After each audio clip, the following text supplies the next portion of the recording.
बातों में नहीं बल्कि अब वो काम जमीन पर दिखने लगे। 2047 तक भारत कैसा होना चाहिए, इस बात को लेकर हमारी सरकार ने मोदी जी की गारंटी और विकसित भारत को लेकर एक कल्पना जिसको हमको साकार करना है, इस विषय को लेकर तय किया है कि एक विधानसभा में 2 पेटी, और जो हमारे जो एलईडी वाहन आएंगे उसके माध्यम से हम लोगों तक इस पेटियों से सुझाव आमंत्रित करेंगे। हम लोग करेंगे और 20 मार्च के बाद इसका कलेक्शन करके हम इसको प्रदेश में भेजेंगे।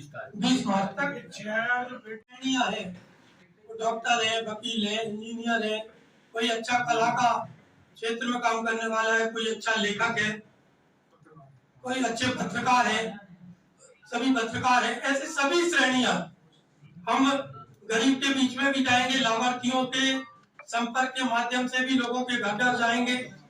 हम छोटी छोटी संगोष्ठियों के माध्यम से, छोटे छोटे चाय पे चर्चा के दौरान हम लोगों से हमारी सरकार अब 2047 तक हम कैसा भारत देखते हैं, इस सारे विषय को लेकर हमारी सरकार ने सुझाव आमंत्रित किए। हमारी पत्रकार बंधुओं के माध्यम से एक जानकारी आम जन तक पहुंचे।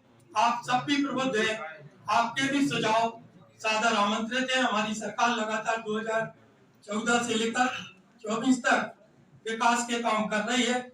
अब भारत कैसा होना चाहिए, 2047 तक हम कैसा भारत देखते हैं, उसकी कल्पना आप सबके माध्यम से हम सब लोगों के बीच में पहुंचे, ऐसा आग्रह है। इसी विषय को लेकर आज हम सब लोग आप सबके बीच में बैठे हैं।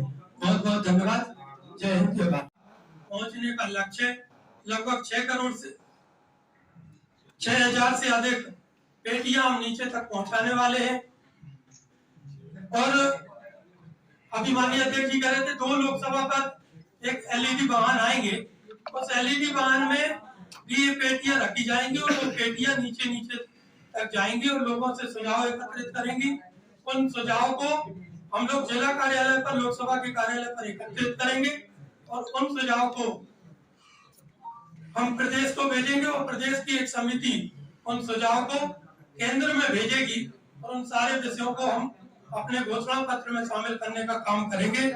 मोदी जी के नेतृत्व में जिस तरह से भारत इन 10 वर्षों में जो विश्व के अंदर भारत की छवि बनी, जो विकसित भारत बनाने का संकल्प देश के प्रधानमंत्री जी ने लिया था,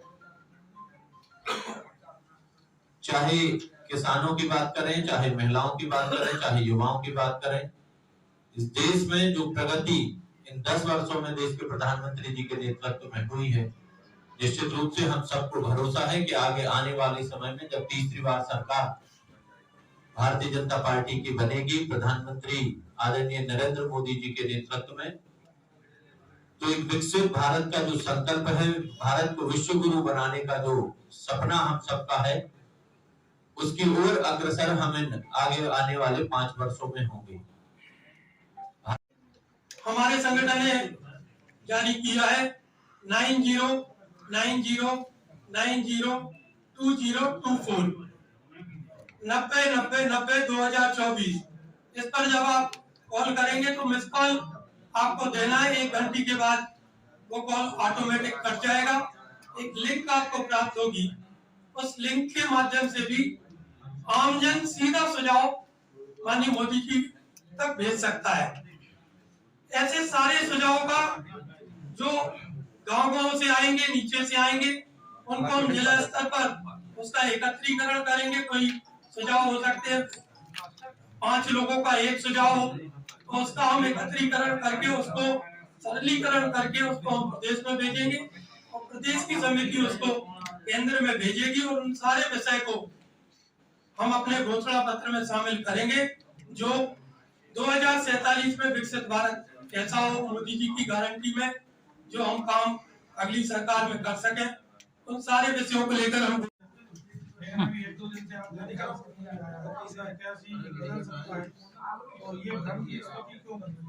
ये भ्रम हमें लगता है प्रत्याशी को लेकर कहीं कोई भ्रम नहीं है। भारतीय जनता पार्टी के पार्लियामेंट्री बोर्ड ने तय करके प्रत्याशी घोषित किया है, तो पार्टी बहुत सोच समझकर पहले से सब कुछ देखकर, सोचकर, समझकर ये प्रत्याशी घोषित करती है।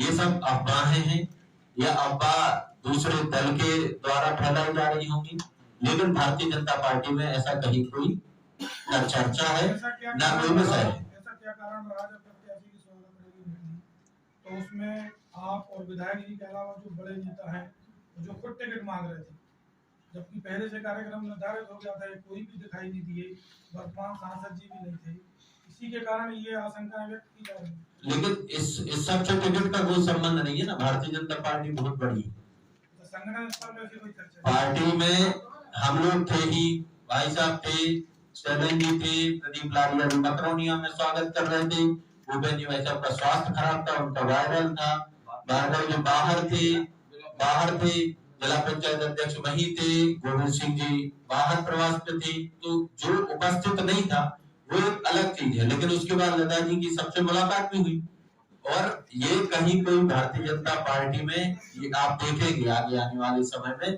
पूरी पार्टी एक साथ खड़ी हुई है। चुनाव में कम से कम 5 लाख वोटों से हम लोग जीतेंगे और भारतीय जनता पार्टी सागर लोकसभा क्षेत्र में एक इतिहास बनाएगी। आने वाले समय में लोकसभा के चुनाव होने जा रहे हैं।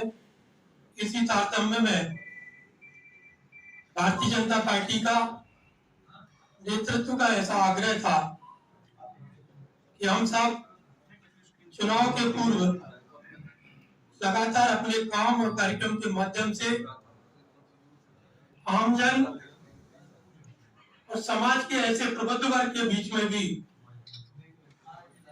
हमारा क्या मैनिफेस्टो होना चाहिए, आम जनता से जो नीचे से क्या सुझाव आएंगे, उन सुझाव को हम उन घोषणा पत्र में शामिल करें।